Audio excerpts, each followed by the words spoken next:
어머니, 제가 뭘 한 거죠?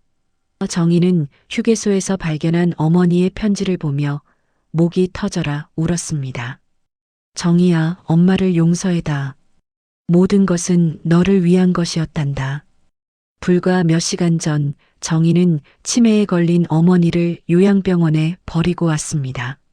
하지만 어머니가 남긴 낡은 가죽 가방 속에는 상상할 수 없는 비밀이 숨겨져 있었습니다. 이제부터 밝혀질 진실은 정희의 인생을 완전히 뒤바꿀 것입니다. 과연 그 가방 안에는 무엇이 들어 있었을까요? 오늘의 사연 시작합니다. 정희는 낡은 소형차의 시동을 끄지 않은 채 조수석에서 내려섰습니다. 차 뒷좌석에 앉아있던 영순이 천천히 고개를 들었습니다.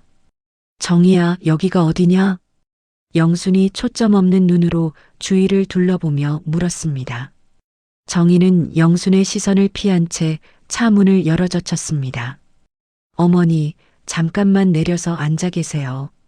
정희가 떨리는 목소리로 말하며 영순의 팔을 잡아 끌었습니다.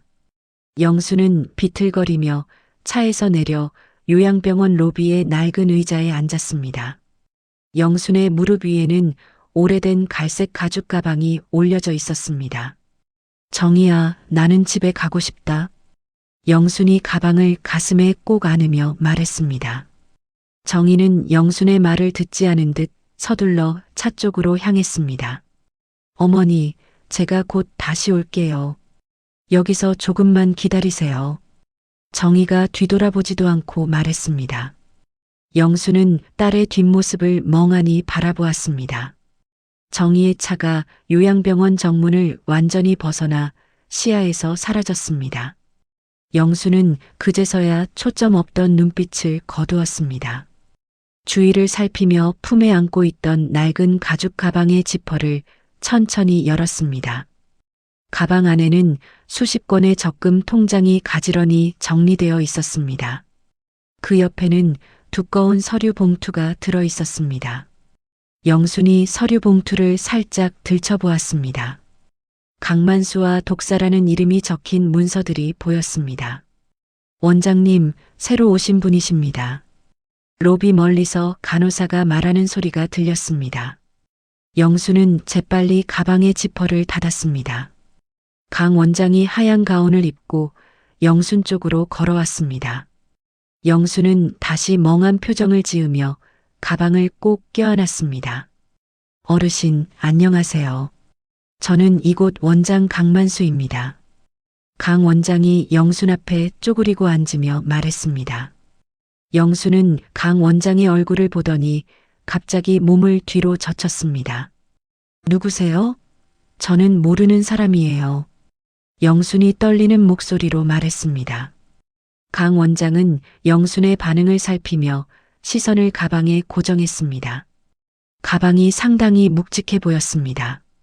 미수가 어르신을 3층 VIP실로 안내해드려. 강 원장이 옆에 서 있던 간호사에게 지시했습니다. 미숙이라 불린 간호사가 고개를 끄덕였습니다. 어르신, 저와 함께 가시죠. 미숙이 영순의 팔을 살며시 잡았습니다. 영순은 가방을 놓지 않은 채 미숙을 따라 걸었습니다. 한편 서울로 돌아가던 정희는 고속도로 휴게소에서 차를 세웠습니다. 조수석 밑을 정리하던 정희의 손에 낡은 편지 한 장이 걸렸습니다. 편지에는 영순의 떨리는 글씨로 몇 줄이 적혀 있었습니다. 정희야, 엄마를 용서해다. 모든 것은 너를 위한 것이었단다. 정희는 편지를 보며 눈물을 쏟아냈습니다. 어머니, 제가 뭘 한 거죠? 정희가 핸들에 머리를 박으며 울었습니다. 3층 VIP실에 들어온 영수는 미숙이 짐을 정리하려 하자 가방을 가슴에 더욱 꼭 끌어안았습니다. 안 돼요. 이건 제 것이에요. 영순이 날카로운 비명을 지르며 가방을 지켰습니다. 미숙은 깜짝 놀라 뒤로 물러섰습니다. 어르신, 괜찮으세요? 가방은 그대로 두시고 쉬세요. 미숙이 진정시키며 말했습니다. 영수는 미숙이 자리를 비운 사이 가방 속 비밀 주머니에서 소형 무선 발신기를 꺼냈습니다. 버튼을 눌렀습니다. 미숙은 병실 밖 문틈으로 영순의 행동을 지켜보고 있었습니다. 영순의 손놀림이 너무 정확했습니다. 저분이 정말 치매 환자일까? 미숙이 속으로 생각하며 스마트폰을 꺼냈습니다. 정희는 집 앞에 도착하자마자 대기하고 있던 남자들에게 둘러싸였습니다. 그중 한 명이 정희의 팔을 거칠게 잡았습니다. 어디 갔다 온 거야? 남자가 험악한 표정으로 물었습니다. 정희는 남자들을 피해 뒤로 물러섰습니다. 저는 아무것도 모릅니다. 독사 형님이 찾고 있어. 어머니 어디 갖다 놨는지 말해. 남자가 정희의 어깨를 밀쳤습니다. 정희는 그대로 바닥에 넘어졌습니다. 요양병원이요. 경기도 외곽 요양병원에 모셨어요. 정희가 울며 소리쳤습니다. 그 시각 강 원장은 밤늦게 영순의 병실을 찾아왔습니다. 문을 살며시 열고 들어갔습니다. 영순은 침대에 누워 잠든 척하고 있었습니다. 강 원장이 조심스럽게 가방에 손을 뻗었습니다. 그 순간 영순이 입가에 거품을 물고 몸을 떨기 시작했습니다. 으악! 영순이 비명을 지르며 바닥에 쓰러졌습니다. 강 원장은 당황하며 뒤로 물러났습니다. 간호사, 간호사. 강 원장이 복도로 뛰어나가며 소리쳤습니다. 영수는 강 원장이 나간 뒤 조용히 일어나 가방의 지퍼를 확인했습니다. 지퍼에 끼워둔 가느다란 실이 끊어져 있었습니다. 영순이 어둠 속에서 가방을 다시 열었습니다. 딸의 어린 시절 사진을 꺼내어 보며 조용히 눈물을 흘렸습니다. 정희야, 엄마가 다 해결할게.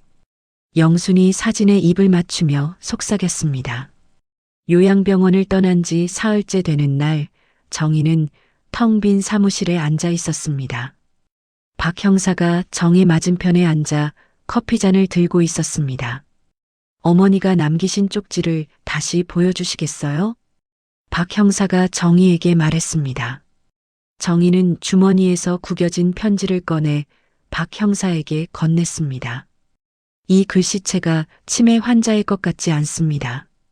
박 형사가 편지를 자세히 들여다보며 말했습니다. 정희는 박 형사의 말에 고개를 끄덕였습니다. 저도 이상했어요. 어머니는 평소에 글씨를 이렇게 또박또박 쓰시지 않았거든요. 정희가 편지를 다시 받아들며 말했습니다. 그 시각 독사는 강 원장으로부터 급한 전화를 받고 있었습니다. 그 할망구 가방에 뭔가 있는 것 같습니다. 강 원장이 전화기 너머로 말했습니다. 독사는 담배를 입에서 빼며 대답했습니다. 뭐가 들었는데? 확실하지는 않지만 우리 과거 일이 담긴 자료일 수도 있어요. 강 원장의 목소리가 떨렸습니다. 독사는 주먹으로 책상을 내리쳤습니다. 당장 병원 주변에 사람들 배치해. 아무도 들어오지 못하게 해. 독사가 화를 내며 전화를 끊었습니다. 정희는 박 형사와 함께 은행에 왔습니다. 창구 직원이 정희에게 통장 조회 결과를 알려주었습니다. 죄송하지만 모든 계좌가 특별 조건부로 묶여 있습니다. 창구 직원이 미안한 표정으로 말했습니다. 정희는 당황하며 물었습니다. 특별 조건부요? 그게 무슨 뜻인가요? 사망 시 지급이거나 특정 조건을 만족해야 해지가 가능합니다. 창구 직원이 설명했습니다. 박 형사는 정희의 어깨를 토닥였습니다. 어머니께서 뭔가 계획을 세우신 것 같습니다. 박 형사가 정희를 위로하며 말했습니다. 한편 미숙은 영순의 병실에 몰래 들어가고 있었습니다. 영순이 침대에 누워 미숙을 기다리고 있었습니다. 간호사님, 여기 도청 장치가 있어요. 영순이 작은 목소리로 말하며 병 모서리를 가리켰습니다. 미숙은 깜짝 놀라 그쪽을 바라보았습니다. 정말이네요. 어떻게 하셨어요? 미숙이 속삭이듯 물었습니다. 영수는 종이와 펜을 달라고 손짓했습니다. 영순이 종이에 무언가를 적어 미숙에게 보여주었습니다. 서울 시내 법무법인 가서 상가 매각 실행권 서류 가져와라고 적혀 있었습니다.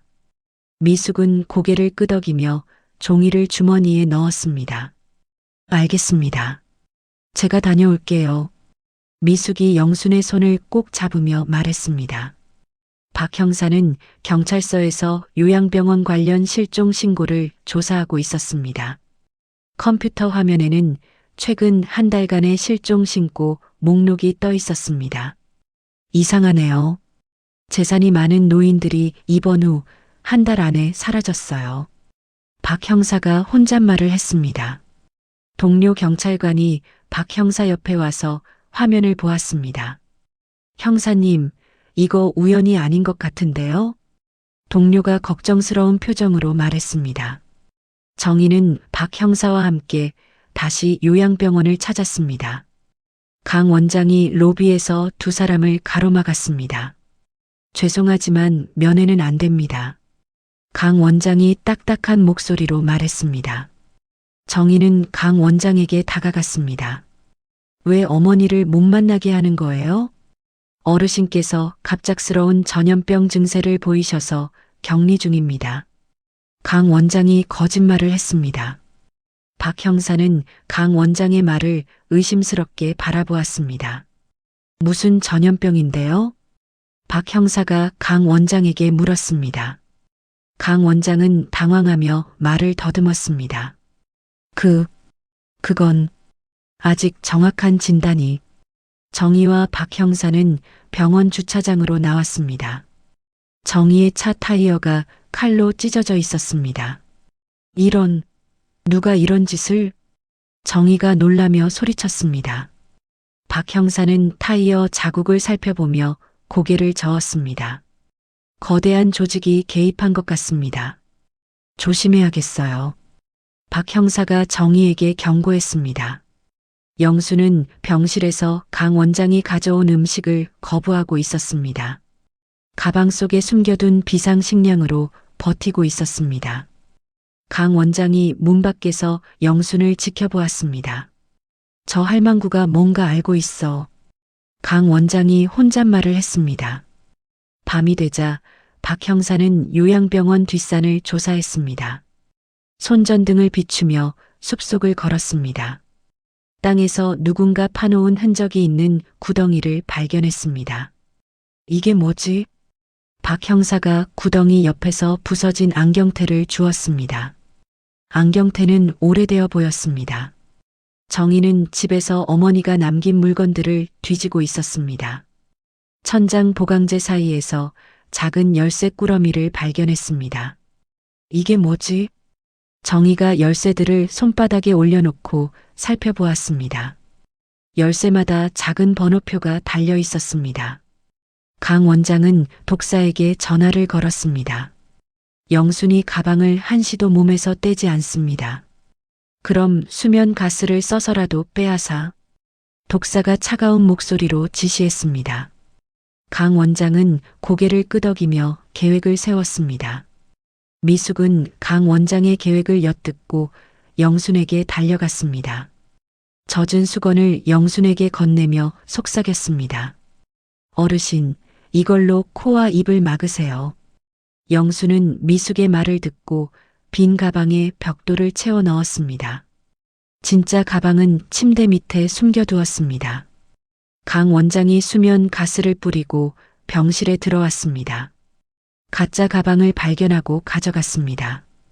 얼마 후 강 원장이 화를 내며 다시 들어왔습니다. 이 할망구야, 진짜 가방은 어디 있어? 강 원장이 영순의 뺨을 때렸습니다. 영순은 그 순간 강 원장의 주머니에서 비상구 열쇠를 훔쳤습니다. 정희는 박 형사에게 전화를 걸었습니다. 형사님, 열쇠 꾸러미를 찾았어요. 어머니가 뭔가 준비하신 것 같아요. 내일 아침 일찍 병원으로 가봅시다. 더 이상 미룰 수 없어요. 박 형사가 단호하게 대답했습니다. 새벽 5시 박 형사는 정희에게 방탄조끼를 건네며 말했습니다. 이걸 입으세요. 위험할 수 있어요.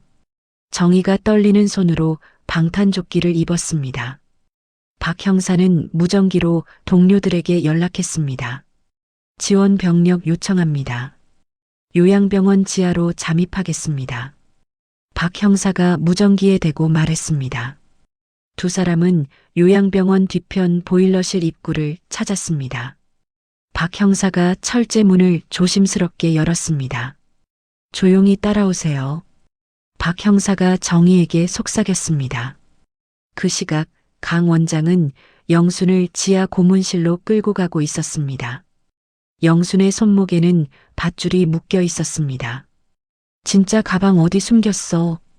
강 원장이 영순에게 소리쳤습니다. 영순은 입을 꾹 다물고 아무 말도 하지 않았습니다. 지하실 문이 열리며 독사가 나타났습니다. 검은 가죽 재킷을 입고 위협적인 표정을 하고 있었습니다. 할망구 30년 만이네. 독사가 냉소적으로 웃으며 영순에게 다가왔습니다. 영순은 독사의 얼굴을 똑바로 바라보았습니다. 내 놈이 내 남편을 죽였지. 영순이 떨리는 목소리로 말했습니다. 독사는 의자에 앉으며 담배에 불을 붙였습니다. 그날 화재 사건 기억나지? 내 남편이 우리 일에 끼어들려고 했거든. 독사가 담배 연기를 영순의 얼굴에 뿜으며 말했습니다. 영순은 독사의 얼굴에 침을 뱉었습니다. 그날의 증거는 이미 딸의 손에 들어갔다. 영순이 거짓 정보를 흘렸습니다. 독사와 강 원장이 서로를 의심스럽게 바라보았습니다. 뭐라고? 증거가 뭐가 있다는 거야? 독사가 영순의 목을 움켜쥐며 소리쳤습니다. 박 형사와 정희는 지하 복도를 조심스럽게 걸어가고 있었습니다. 멀리서 고함 소리가 들려왔습니다. 저쪽에서 소리가 나요. 정희가 박 형사에게 속삭였습니다. 그 순간 독사의 부하들이 복도 끝에서 나타났습니다. 박 형사는 권총을 뽑아들며 정희를 뒤로 밀었습니다. 정희 씨, 뒤로 물러서세요.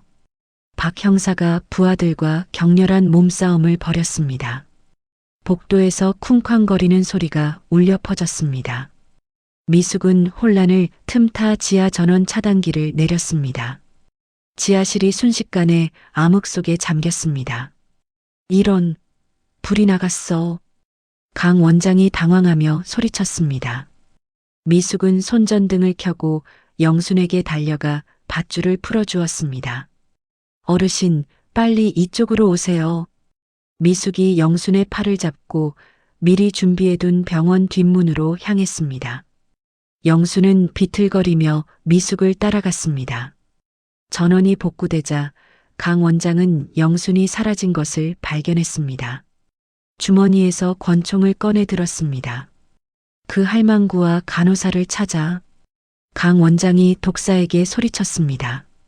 박 형사는 부하 하나를 제압했지만 다른 부하에게 칼로 팔을 찔렸습니다. 피가 흘러내렸지만 계속 싸웠습니다. 정희는 복도에서 피를 흘리며 쓰러진 박 형사를 발견했습니다. 형사님, 정신 차리세요. 정희가 박 형사의 무전기를 빼앗아 직접 신고했습니다. 여기 해경과 경찰 지원 요청합니다. 요양병원에서 납치 사건 발생. 정희가 무전기에 대고 다급하게 소리쳤습니다. 병원 뒷마당 항구 근처 창고에서 강 원장이 영순을 막다른 길로 몰아넣었습니다. 바다가 바로 앞에 보였습니다. 이제 끝이야 할망구. 강 원장이 권총을 영순에게 겨누며 말했습니다. 독사의 배가 항구에 정박해 있었습니다. 독사가 배에서 내려와 영순을 강제로 태우려 했습니다. 영순은 가방을 바다 위로 높게 들어 올렸습니다. 이 안에 너희가 찾는 장부와 인감이 다 있다. 영순이 마지막 힘을 다해 소리쳤습니다. 그리고는 가방을 바다 한가운데로 던져버렸습니다. 안 돼. 독사가 절규하며 바다로 뛰어들었습니다. 영순은 멀리서 들려오는 정희의 목소리를 듣고 마지막 미소를 지었습니다. 정희야, 엄마는 이제 아버지한테 간다. 영순이 조용히 말하며 스스로 절벽 아래 바다로 몸을 던졌습니다. 정희는 절벽 끝에 도착해 바다로 떨어지는 영순을 보고 절규했습니다. 어머니, 정희가 목이 터져라 소리쳤습니다. 뒤늦게 도착한 경찰들이 강 원장을 현장에서 체포했습니다. 강 원장은 체포되면서도 바다를 바라보고 있었습니다. 독사는 바다 밑바닥에서 가방을 찾아 건져 올렸습니다. 가방을 열어보니 돌덩이와 함께 방수 편지만 들어 있었습니다. 편지에는 강 원장의 살인 공모 내용이 적혀 있었습니다. 이게 뭐야? 독사가 분노하며 가방을 바다에 던져버렸습니다. 해경 경비정이 나타나 독사의 배를 포위했습니다. 독사는 수중 모터를 이용해 안개 속으로 도망쳤습니다. 정희는 해경 구조대원과 함께 바다로 뛰어들어 어머니를 찾았습니다. 하지만 거센 조류 때문에 영순의 흔적을 찾을 수 없었습니다. 정희의 손에는 가방의 지퍼 끝만 남아 있었습니다. 어머니, 어머니. 정희가 바다를 향해 울부짖었습니다. 병원으로 연행되던 강 원장은 독사가 자신을 버리고 도망간 것을 알았습니다. 나는 다 말하겠습니다. 독사의 은신처도 알고 있어요. 강 원장이 경찰에게 자백하기 시작했습니다. 사고 일주일 후 정희는 매일 항구 방파제에 앉아 있었습니다. 바다만 멍하니 바라보며 식음을 전폐하고 있었습니다. 정희 씨, 이렇게 계시면 안 돼요. 박 형사가 팔에 붕대를 감고 정희 옆에 앉았습니다. 정희는 박 형사를 보지도 않고 바다만 바라보았습니다. 어머니가 던지신 가방이 돌아올 거예요. 정희가 간신히 입을 열었습니다. 박 형사는 정희의 어깨를 조심스럽게 두드렸습니다. 해경 대원이 다가와 박 형사에게 말했습니다. 죄송하지만 수색을 종료해야 합니다. 일주일이 지났는데 시신도 안 나왔어요. 실종 처리하겠습니다. 해경 대원이 미안한 표정으로 덧붙였습니다. 정희가 갑자기 일어나 해경 대원에게 달려갔습니다. 안 돼요. 어머니는 살아계셔요. 정희가 해경 대원의 옷을 붙잡으며 울부짖었습니다. 어머니가 주신 열쇠가 아직 따뜻해요. 정희가 주머니에서 열쇠 꾸러미를 꺼내며 소리쳤습니다. 박 형사는 정희를 진정시키며 해경 대원을 돌려보냈습니다. 병상에서 겨우 일어난 박 형사가 정희에게 봉투를 건넸습니다. 이걸 보세요. 박 형사가 봉투에서 방수 지도를 꺼내 보여주었습니다. 어머니가 던지신 가방 안감에서 발견됐어요. 지도에는 전라남도의 작은 섬 청송도가 표시되어 있었습니다. 정희는 지도를 보며 어린 시절을 떠올렸습니다. 청송도, 어머니가 어릴 때 들려주셨던 그 섬이에요. 정희가 눈물을 닦으며 말했습니다. 섬의 노래를 불러주셨어요. 거기서 기다린다고. 정희가 기억을 더듬으며 중얼거렸습니다. 다음 날 정희는 청송도로 가는 배에 몸을 맡겼습니다. 작은 어선이 파도를 가르며 섬을 향해 나아갔습니다. 청송도 마을 입구에서 정희는 촌장을 만났습니다. 촌장이 손에 든 지갑이 어머니의 가방과 똑같은 재질이었습니다. 혹시 일주일 전에 구조된 할머니 소식 아세요? 정희가 다급하게 물었습니다. 촌장이 고개를 끄덕였습니다. 아, 그분 말씀이시군요. 보건소에 계셔요. 그분을 지키는 젊은 아가씨도 함께 있어요. 촌장이 정희를 보건소로 안내했습니다. 보건소 문을 열자 산소호흡기를 낀 영순이 침대에 누워 있었습니다. 그 곁에는 얼굴에 타박상을 입은 미숙이 영순의 손을 잡고 잠들어 있었습니다. 어머니, 정희가 영순에게 달려가며 소리쳤습니다. 영순이 희미하게 눈을 떴습니다. 정희야, 내 딸.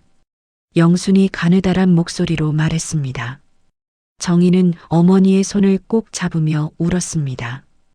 영순이 손가락으로 가방의 위치를 물었습니다. 정희는 가져온 낡은 가방끈을 어머니의 손에 쥐어 주었습니다. 미숙이 잠에서 깨어 정희를 보고 놀랐습니다. 정희 씨, 어떻게 여기까지? 미숙이 일어나며 정희를 반겼습니다. 어머니께서 사고 당시 저에게 장부 사본을 등 뒤에 붙여주셨어요. 미숙이 정희에게 비밀을 털어놓았습니다. 독사가 가방을 가로채려 할 때를 대비해서요. 미숙이 가슴팍에서 서류 봉투를 꺼내 보여주었습니다.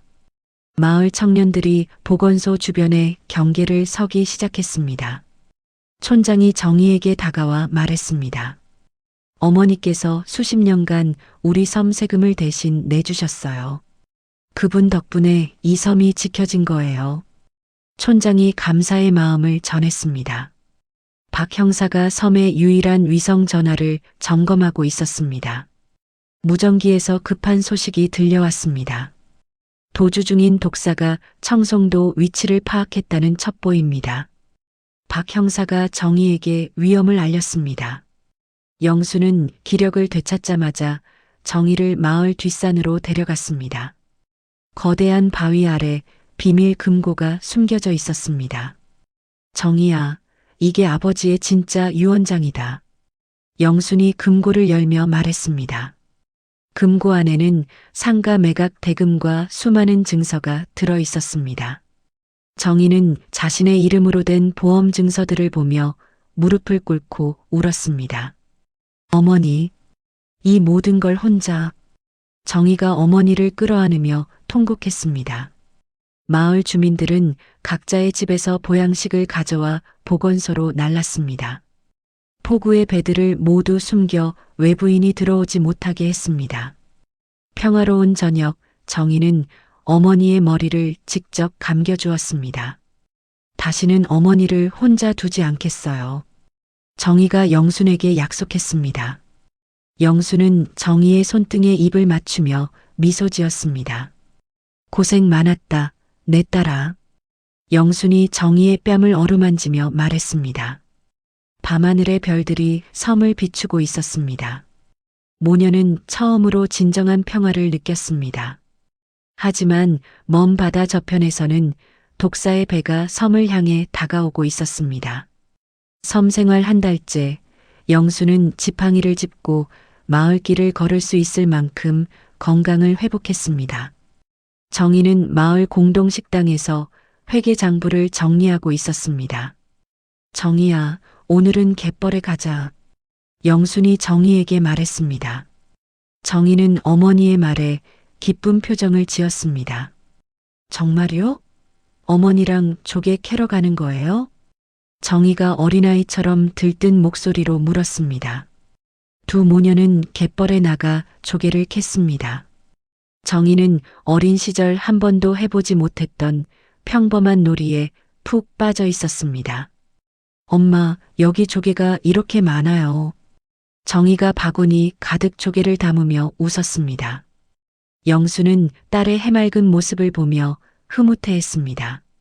너 어릴 때 이런 거 해주지 못해서 미안했다. 영순이 정희의 머리를 쓰다듬으며 말했습니다. 박 형사는 마을 회관에서 아이들에게 유도를 가르치고 있었습니다. 아이들이 박 형사 주위에 모여 열심히 배우고 있었습니다. 형사 아저씨, 이렇게 하는 거 맞아요? 한 아이가 박 형사에게 물었습니다. 박 형사가 아이의 자세를 고쳐주며 대답했습니다. 그래, 잘하고 있어. 힘보다는 기술이 중요해. 정희는 그런 박 형사를 위해 매일 도시락을 싸주었습니다. 박 형사는 정희가 만든 도시락을 받으며 미소 지었습니다. 고마워요. 맛이 정말 좋아요. 박 형사가 정희에게 고마움을 표했습니다. 정희는 얼굴이 빨갛게 달아오르며 고개를 숙였습니다. 영수는 마을 회관에 모인 할아버지, 할머니들에게 글을 가르치고 있었습니다. 칠판에 간단한 글자를 적으며 설명했습니다. 이렇게 쓰시면 자신의 권리를 지킬 수 있어요. 영순이 요양병원에서의 경험을 바탕으로 강연했습니다. 우리도 당당하게 말할 권리가 있어요.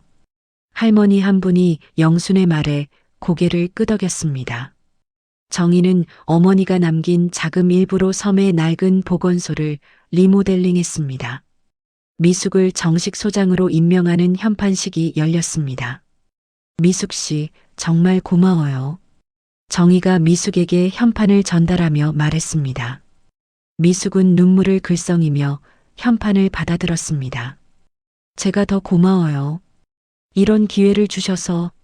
미숙이 감격스러워하며 대답했습니다. 마을 잔칫날 정희는 어머니에게 분홍색 한복을 선물했습니다. 영순이 한복을 입고 나오자 마을 사람들이 박수를 쳤습니다. 어머니가 우리 섬의 어머니예요. 촌장이 영순을 향해 소리쳤습니다. 마을 사람들이 영순에게 만수무강을 기원하며 축배를 들었습니다. 건강하게 오래오래 사세요. 주민들이 한 목소리로 외쳤습니다. 영순은 눈물을 훔치며 주민들에게 깊이 인사했습니다.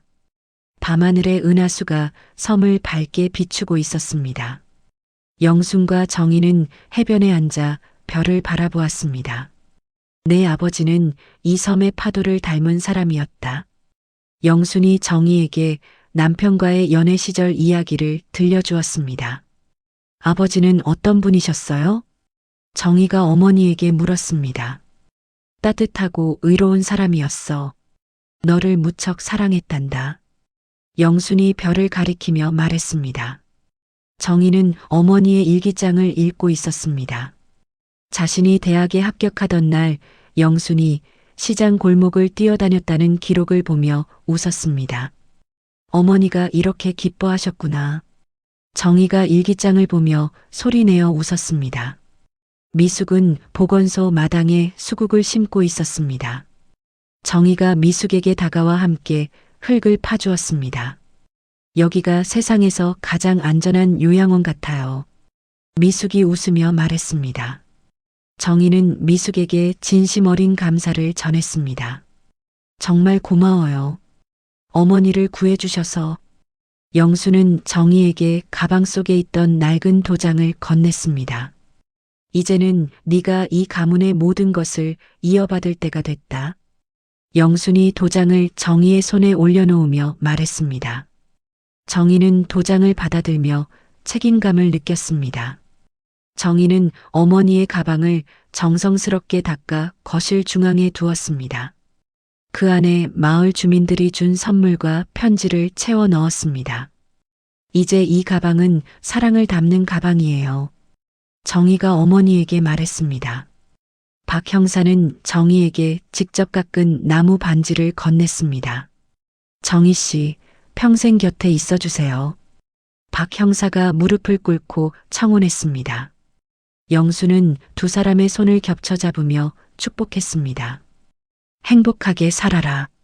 마을 아이들은 정희의 공부방에서 책을 읽으며 꿈을 키웠습니다. 선생님, 저는 커서 뭐가 될까요? 한 아이가 정희에게 물었습니다. 가장 큰 보물은 내 곁에 있는 가족이란다. 정희가 아이를 안으며 가르쳤습니다. 영수는 매일 아침 바다를 향해 기도를 올렸습니다. 과거의 원한을 모두 씻어내고 딸의 앞날에만 축복이 있기를 빌었습니다. 모녀는 해질녘 해변에 앉아 바람을 맞으며 이야기했습니다. 어머니, 요양병원 일이 이제는 꿈 같아요. 정희가 어머니에게 말했습니다. 우리가 이겨낸 거야. 함께 말이다. 영순이 정희의 손을 꼭 잡으며 대답했습니다. 행복도 잠시 섬마을 포구에 정체 모를 드론이 나타났습니다. 드론이 마을 전체를 돌며 촬영하기 시작했습니다. 박 형사가 돌을 집어들어 드론을 향해 던졌습니다. 드론이 바다로 떨어지며 물보라를 일으켰습니다. 뭔가 이상해요. 박 형사가 정희에게 말했습니다. 박 형사는 물에 빠진 드론을 건져 올렸습니다. 메모리 카드를 확인해 봅시다. 박 형사가 드론에서 카드를 빼내어 컴퓨터에 연결했습니다. 화면에 정희와 영순의 사진들이 가득 들어 있었습니다. 우리를 감시하고 있었어요. 정희가 놀라며 소리쳤습니다. 발신지를 추적해보니 독사의 기지에서 보낸 거예요. 박 형사가 컴퓨터 화면을 보며 말했습니다. 그 순간 보건소에서 비명소리가 들려왔습니다. 정희와 박 형사가 달려가 보니 영순이 아침 식사 도중 피를 토하며 쓰러져 있었습니다. 어머니, 정희가 영순을 부축하며 소리쳤습니다. 미숙이 영순의 맥박을 재며 진단했습니다. 요양병원에서 강제로 투여받은 약물의 부작용이에요. 미숙이 심각한 표정으로 말했습니다. 뒤늦게 나타났어요. 빨리 큰 병원으로 가야 해요. 정희는 영순을 육지로 옮기려 했지만 포구에서 충격적인 광경을 목격했습니다. 마을의 유일한 연락선과 어선들의 프로펠러가 모두 절단되어 있었습니다. 누가 이런 짓을... 촌장이 분노하며 소리쳤습니다.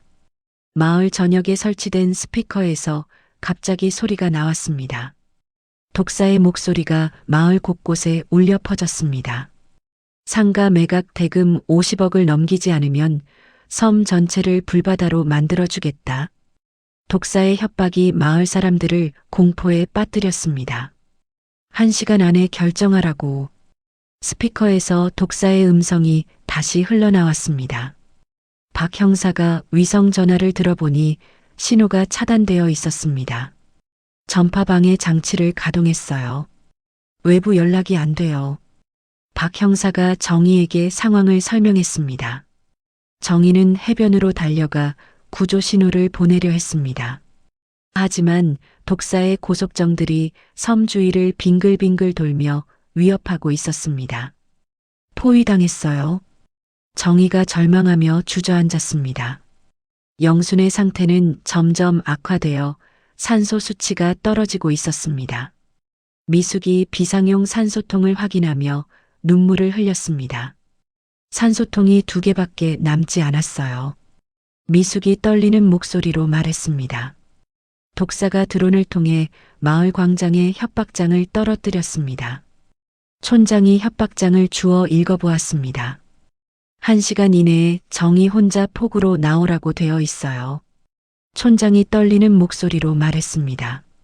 안 나오면 마을 회관을 폭파하겠다고 해요. 영수는 가느다란 숨을 내쉬며 정희의 옷자락을 붙잡았습니다. 절대 나가지 마라. 영순이 간신히 말을 꺼냈습니다. 그놈들은 어차피 약속을 지키지 않는다. 박 형사는 마을 장정들을 모아 무기를 준비했습니다. 사냥총과 농기구로 무장한 주민들이 모였습니다. 포구에 바리케이드를 칩시다. 박 형사가 주민들에게 지시했습니다. 정희는 병실 창밖으로 멀리 독사의 배를 바라보았습니다. 배에서 반짝이는 불빛이 보였습니다. 30년 전 아버지를 앗아간 그날처럼 정희가 떨리며 혼잣말을 했습니다. 마을 창고에서 갑자기 불길이 솟아올랐습니다. 주민들이 당황하여 이리저리 뛰어다녔습니다. 불이야, 불. 마을 사람들이 소리치며 물을 길어왔습니다. 그 순간 독사의 수하들이 잠수복을 입고 섬 뒤편 절벽을 타고 올라왔습니다. 박 형사가 절벽 쪽으로 달려가 적들과 맞섰습니다. 정희 씨는 어머니 곁을 지키세요. 박 형사가 수하들과 육탄전을 벌였습니다. 하지만 수적으로 열세에 몰려 위기에 처했습니다. 정희는 어머니의 가방을 뒤지다가 깊숙한 곳에서 USB를 발견했습니다. USB에는 독사의 살인 교사 녹취록이라고 적혀 있었습니다. 이걸로 독사를 유인할 수 있어요. 정희가 USB를 꼭 쥐며 최후의 계획을 세웠습니다. 마을이 순식간에 아수라장이 되었습니다. 불길과 함성 소리가 평화로웠던 섬을 뒤흔들었습니다.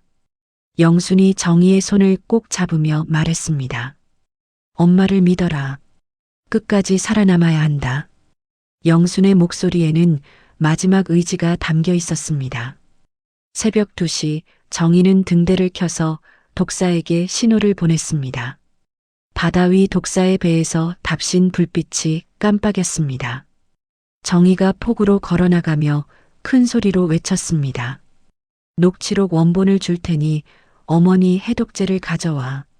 정희의 목소리가 밤바다에 울려 퍼졌습니다. 박 형사는 부상당한 몸을 이끌고 숲속에 매복했습니다. 팔에서 흐르는 피를 헝겊으로 감았습니다. 정희 씨만 믿고 기다리자.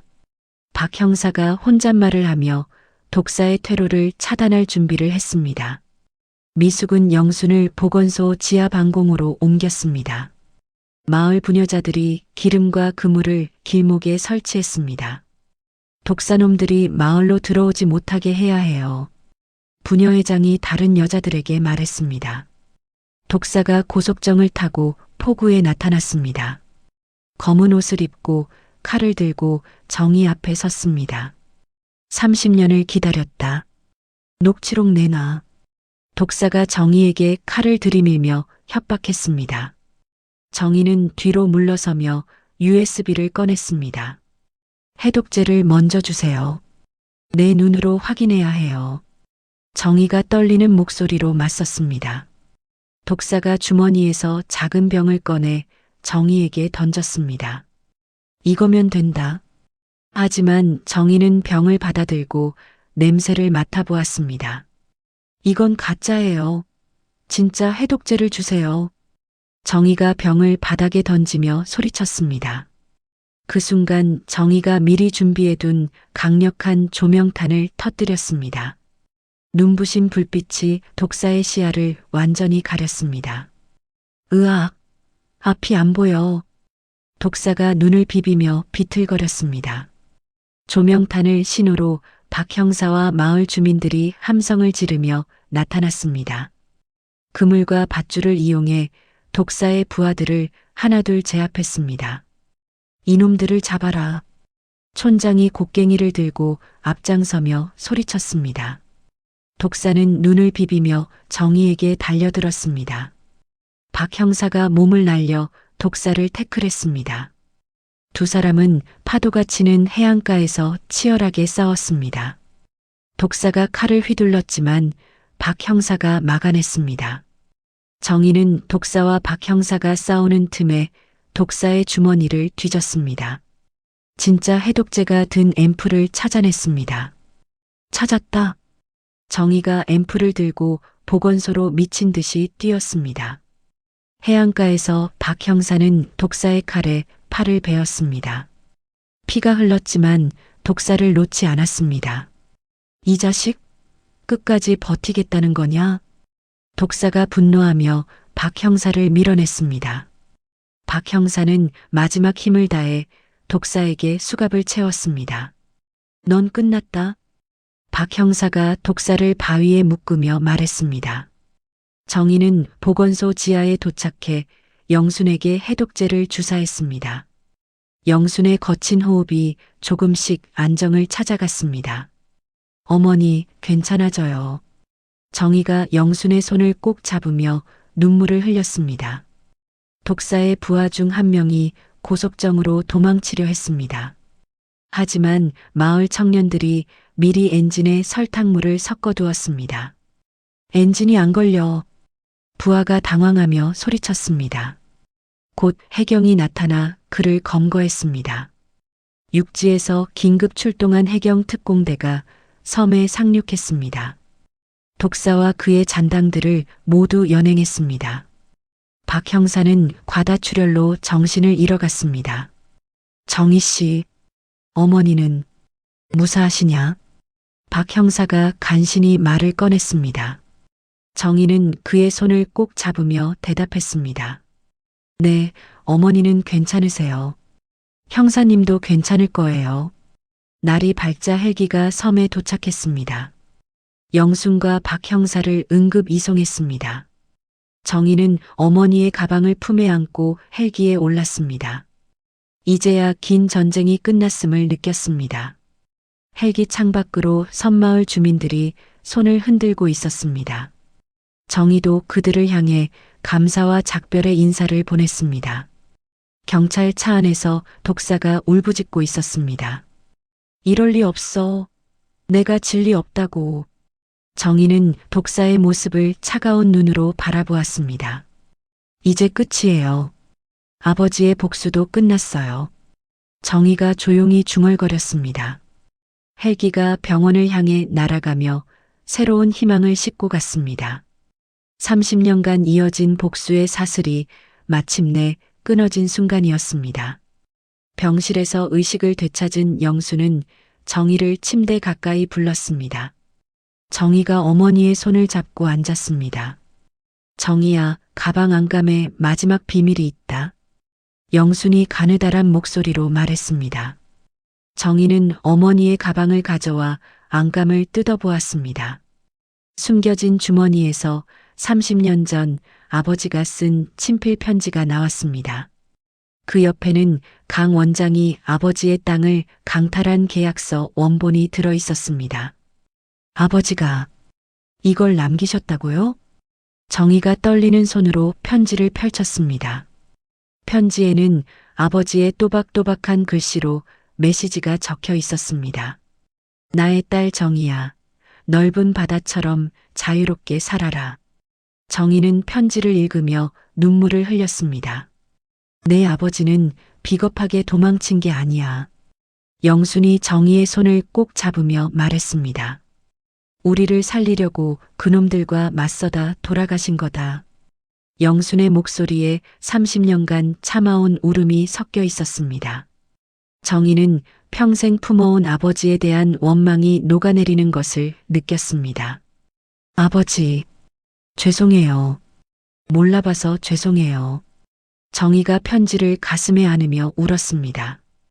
영수는 정희에게 모든 재산 상속 서류를 건넸습니다. 이제 네가 이 모든 걸 받아라. 그리고 요양병원 피해 할아버지, 할머니들을 위한 재단을 만들어라. 영순이 마지막 유언을 남겼습니다. 어머니, 그런 말씀하지 마세요. 정희가 어머니를 붙들며 애원했습니다. 정희야, 엄마는 이제 아버지 곁으로 가도 되겠다. 영순이 평온한 표정으로 말했습니다. 너를 지켜봐줄 좋은 사람도 있고. 영순이 박 형사를 바라보며 미소 지었습니다. 영순은 정희의 손을 잡은 채 조용히 숨을 거두었습니다. 정희는 어머니의 마지막 순간을 눈물로 지켰습니다. 어머니, 고생 많으셨어요. 정희가 어머니의 손등에 입을 맞추며 작별 인사를 했습니다. 장례식에는 청송도 주민들이 대거 상경했습니다. 촌장이 영순의 영정 앞에서 추도사를 읽었습니다. 영순 어머님께서 우리 섬을 지켜주셨습니다. 마을 사람들이 모두 눈물을 흘렸습니다. 박 형사는 휠체어를 탄 채 영순의 영정 앞에 경찰 훈장을 바쳤습니다. 어머님, 정희 씨를 잘 지키겠습니다. 박 형사가 영정에게 약속했습니다. 정희는 어머니의 유지를 받들어 강 원장의 요양병원을 폐쇄했습니다. 그 자리에 영순의 집이라는 무료 노인 복지센터를 건립했습니다. 재판에서 독사와 강 원장은 무기징역을 선고받았습니다. 그들이 갈취한 재산은 모두 피해자들에게 돌아갔습니다. 정희는 어머니의 낡은 가방을 재단 로비에 전시했습니다. 그 옆에 문구를 새긴 명패를 세웠습니다. 이 가방은 한 어머니의 인생이자 구원이었습니다. 방문객들이 가방을 보며 감동받았습니다. 박 형사는 퇴원 후 정희의 재단에서 보안 책임자로 일했습니다. 정희의 곁을 든든하게 지켰습니다. 정희 씨, 오늘도 수고하셨어요. 박 형사가 정희에게 따뜻한 차를 건네며 말했습니다. 미숙은 영순의 집 수석 간호사로 부임했습니다. 영순이 바랐던 노인들의 존엄한 마지막을 실천했습니다. 할아버지, 편안히 주무세요. 미숙이 한 노인의 손을 잡으며 위로했습니다. 정희는 매일 아침 재단에 출근하며 어머니 사진에 인사했습니다. 어머니, 오늘도 잘 부탁드려요. 정희가 어머니 사진을 바라보며 말했습니다. 가방 속에는 노인들이 보낸 감사 편지가 가득했습니다. 정희는 그 편지들을 읽으며 하루를 시작했습니다. 정희는 어머니의 유고를 청송도 바다에 뿌렸습니다.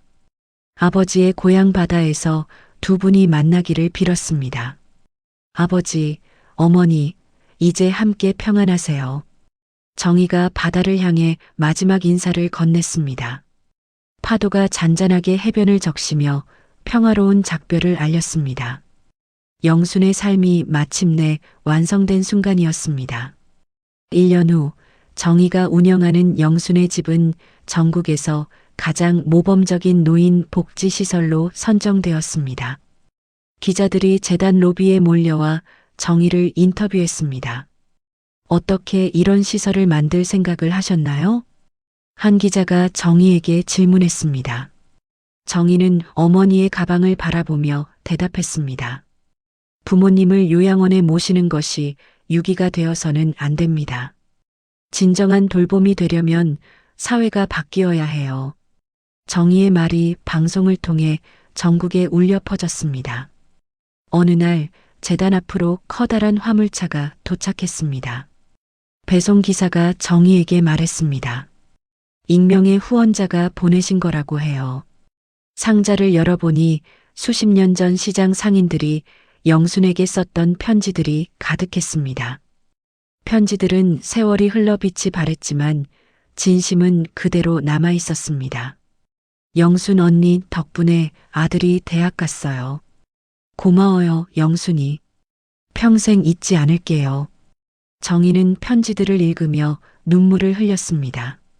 며칠 후 한 중년 남성이 재단을 찾아왔습니다. 정장을 입고 서류 가방을 든 변호사였습니다. 저는 30년 전 영순 어머님께 도움받은 김철수입니다. 변호사가 정희에게 명함을 건네며 자기소개했습니다. 어머님 덕분에 대학을 졸업하고 변호사가 되었어요. 이제 제가 재단의 법률 자문을 하고 싶습니다. 김 변호사가 정희에게 제안했습니다. 정희는 박 형사와 함께 청송도를 다시 방문했습니다. 주민들을 위한 문화센터 완공식이 열렸습니다. 영순 어머니를 기리는 뜻에서 이 건물을 지었습니다. 촌장이 완공식 축사를 했습니다. 마을 사람들이 박수를 치며 기뻐했습니다. 축제가 한창일 때 정희는 어머니와 꼭 닮은 뒷모습을 가진 노인을 발견했습니다. 잠시 멈칫했지만 곧 미소를 지으며 그녀에게 다가갔습니다. 할머니, 따뜻한 차 한 잔 드세요. 정희가 노인에게 차를 건네며 말했습니다. 노인이 고마워하며 차를 받아들였습니다. 축제가 끝날 무렵 박 형사가 정희에게 무릎을 꿇었습니다. 손에는 반짝이는 반지가 들려 있었습니다. 정희 씨, 정식으로 결혼해 주세요. 박 형사가 진심을 담아 청혼했습니다. 어머니께서 지켜주신 이 행복을 끝까지 제가 지키겠어요. 정희는 눈물을 흘리며 고개를 끄덕였습니다. 네, 함께해요. 미숙은 청송도 청년어부와 혼인신고를 했습니다. 섬의 정식 주민이 되어 영순이 사랑했던 청송도를 지키게 되었습니다. 이제 이 섬이 진짜 제 고향이에요. 미숙이 행복한 미소를 지으며 말했습니다. 정희는 어머니의 가방과 똑같은 디자인으로 가방을 대량 제작했습니다. 홀로 사는 노인들에게 생필품을 담아 전달하는 영순의 가방 캠페인을 시작했습니다. 이 가방이 사랑의 상징이 되었으면 좋겠어요. 정희가 자원봉사자들에게 설명했습니다. 캠페인은 전국적으로 확산되었습니다. 가방은 더 이상 유기의 상징이 아닌 나눔의 아이콘이 되었습니다. 정희는 과거 자신처럼 사업에 실패한 청년들을 위한 창업 지원 펀드도 만들었습니다. 두 번째 기회를 드리고 싶어요. 정희가 펀드 출범식에서 말했습니다. 강 원장의 아들이 재단을 찾아왔습니다. 아버지의 죄를 사죄하며 유산 일부를 기부하겠다고 했습니다. 아버지가 저지른 죄를 용서해 주세요. 아들이 정희에게 깊이 고개를 숙였습니다. 정희는 그를 용서하며 진정한 화해의 길을 택했습니다. 과거에 묶여 있지 말고 함께 미래를 만들어가요. 박 형사는 독사에 남은 조직원들을 모두 체포했습니다. 지역사회의 안전을 완전히 확보하고 경찰 공로상을 받았습니다. 정희는 밤마다 어머니의 일기장을 정리해 책으로 출간했습니다. 수익금 전액을 노인 학대 방지 기금으로 기부했습니다. 영순의 가방이라는 제목의 책이 베스트셀러가 되었습니다. 어느 날 저녁 정희는 거울 앞에 서서 자신의 모습을 바라보았습니다. 거울 속에서 점점 어머니 영순의 강인하고 인자한 얼굴을 발견했습니다. 어머니, 제가 어머니를 닮아가고 있나 봐요. 정희가 거울을 향해 조용히 말했습니다. 깊은 만족감이 정희의 마음을 채웠습니다. 어머니의 사랑이 자신을 통해 계속 이어지고 있음을 느꼈습니다. 5년 후 봄 정희는 5살 난 딸 영순의 손을 잡고 청송도 언덕을 올랐습니다. 언덕 꼭대기에는 어머니의 동상이 세워져 있었습니다. 할머니예요. 어린 영순이 동상을 가리키며 기뻐했습니다. 정희는 딸의 손을 꼭 잡으며 미소 지었습니다. 동상 옆에는 비석이 세워져 있었습니다. 세상 모든 어머니의 가방은 사랑으로 열립니다라고 새겨져 있었습니다. 관광객들이 그곳에 꽃을 헌화하고 있었습니다. 어린 영수는 할머니 동상 손목에 자신이 만든 꽃팔찌를 걸어주었습니다. 할머니 예뻐요. 어린 영순이 천진난만하게 웃었습니다. 정희는 문득 5년 전을 떠올렸습니다. 요양병원에 어머니를 두고 떠나던 그 비참했던 순간을 생각했습니다. 고통 없이는 진실을 마주할 수 없었겠구나. 정희가 속으로 되새겼습니다. 마을 공부방에서는 아이들이 영순의 일대기를 동화책으로 읽고 있었습니다. 선생님, 영순 할머니는 정말 용감한 분이에요. 한 아이가 선생님에게 말했습니다. 그래, 가족을 사랑하는 마음이 그분을 용감하게 만들었단다. 선생님이 아이들에게 설명했습니다. 박 형사는 이제 섬마을의 명예면장이 되었습니다. 정희와 함께 집 앞 정원을 가꾸며 평화로운 하루를 보냈습니다. 여보, 토마토가 잘 자랐네요. 박 형사가 정희에게 말했습니다. 어머니께서 좋아하셨을 텐데. 정희가 토마토를 따며 아쉬워했습니다. 미숙은 보건소 앞에 영순의 이름을 딴 약초 정원을 만들었습니다. 주민들의 건강을 돌보며 행복한 나날을 보내고 있었습니다. 영순 정원의 약초들이 잘 자라고 있어요. 미숙이 정희에게 전화로 안부를 전했습니다. 정희는 재단 박물관에서 어머니의 가방을 꺼냈습니다. 그 안에 자신의 딸에게 줄 미래의 편지를 넣어두었습니다. 영순아, 할머니처럼 강하고 따뜻한 사람이 되렴. 정희가 편지에 적었습니다. 가방의 지퍼는 이제 항상 부드럽게 열려 있었습니다. 누구든 그 안의 온기를 느낄 수 있게 되어 있었습니다. 석양이 지는 청송도 해변에서 정희는 하늘을 향해 속삭였습니다. 엄마, 보고 있죠? 나 이제 정말 행복해요. 멀리서 불어오는 바람이 정희의 머릿결을 스쳤습니다. 마치 영순이 대답하는 듯 바다가 잔잔하게 출렁였습니다. 정희는 이제 가방을 열 때마다 슬픔 대신 용기를 꺼냈습니다. 어머니가 남겨준 무한한 희망을 마음에 품었습니다. 어린 영순이 정희의 치마를 잡아당겼습니다. 엄마, 바다가 웃고 있어요. 어린 영순이 파도를 바라보며 말했습니다. 정희는 딸의 손을 꼭 잡고 언덕을 내려왔습니다. 대를 이어 흐르는 어머니의 사랑이 세상에서 가장 강력한 유산임을 확신했습니다. 요양병원의 차가운 침대에서 시작된 비극이 온 나라를 따뜻하게 적시는 사랑의 이야기로 완성되었습니다. 딸의 차가 멀어지자 열렸던 그 가방은 사실 세상을 향해 열린 어머니의 심장이었어요. 정희의 나레이션이 저녁 바다 위로 울려 퍼졌습니다. 어머니와 딸 그리고 손녀로 이어지는 사랑의 대물림이 영원히 계속될 것임을 알리며 긴 이야기에 막이 내렸습니다. 요양병원 침대에 버려진 줄만 알았던 어머니 영순. 하지만 그 낡은 가방 속에는 30년간 준비해온 복수와 딸을 향한 무한한 사랑이 담겨 있었습니다.